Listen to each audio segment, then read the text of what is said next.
Hello, today I'm going to read for you 3 hens and a peacock. Things were quiet on the Tuckers' farm. The cows chewed their cud. The hens clucked and pecked and laid their eggs. The old hound stretched out on the porch, watching and listening. Once in a while, someone would stop by to buy tomatoes or corn, perhaps a quart of milk. Nothing unusual happened there until that peacock showed up. The cows and the hens and the old hound kept right on doing what they'd always done.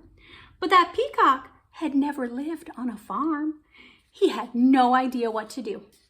So he spread his fancy feathers and set to shrieking. Eventually, the peacock wandered down to the road.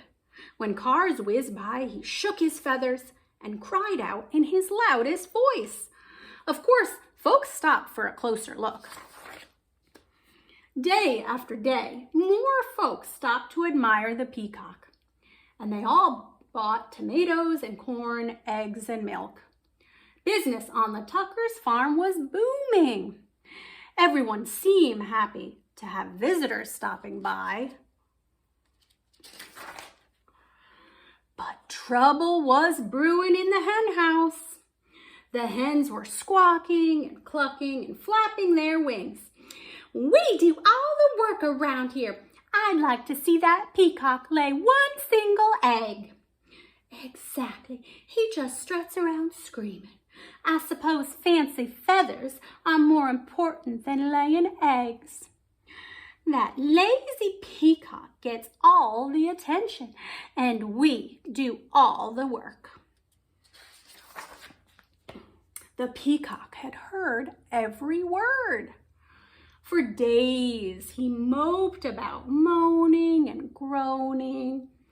"I wish I could be more useful around here." "Huh," clucked one of the hens. The others ruffled their feathers. The old hound stretched and slowly raised his head. "Why not let the peacock stay here to be useful, while you hens take the glamorous job down by the road?" The 3 hens began clucking to one another. "What a wonderful plan! Yes, it's a fabulous idea. Oh, ladies, we simply must fancy our feathers tonight, and nothing but our brightest beads, bangles, and bows. We will stop traffic for sure. Why, you girls know I can strut with the best of them." The peacock perked up. "Let's do it," he declared. "Tomorrow I'll stay here, sit on a nest, and cluck." "And we'll get all gussied up," said the hens. "We'll be so glamorous." At sunrise the next morning, the hens strutted down to the road.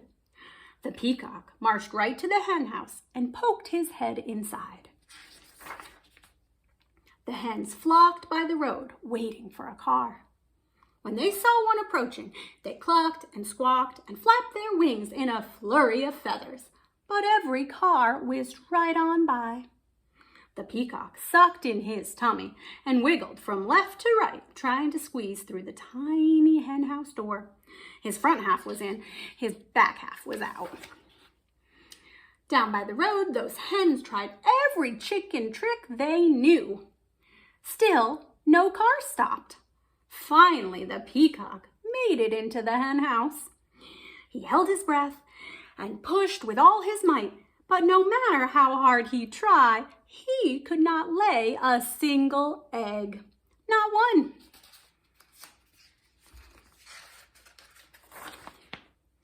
The old hound stretched out on the porch, watching and listening. "What's that peacock doing in the hen house?" asked Farmer Tucker. "Who knows?" said Mrs. Tucker. "And what are those hens doing down by the road? Not a one of them is up here laying eggs." "Well, the way things are going, we aren't likely to have anyone buying eggs today," said Farmer Tucker. "We need that peacock down there stopping cars."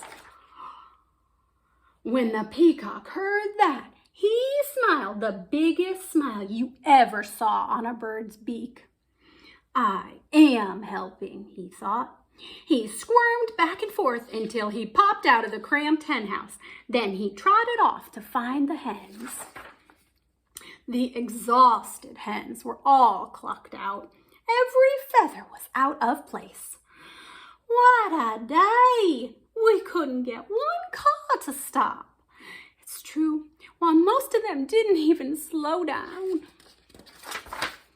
The peacock met the hens as they trudged up the road. I can tell you I'm no good at laying eggs, he said. I'm just not meant for it. One hen nodded.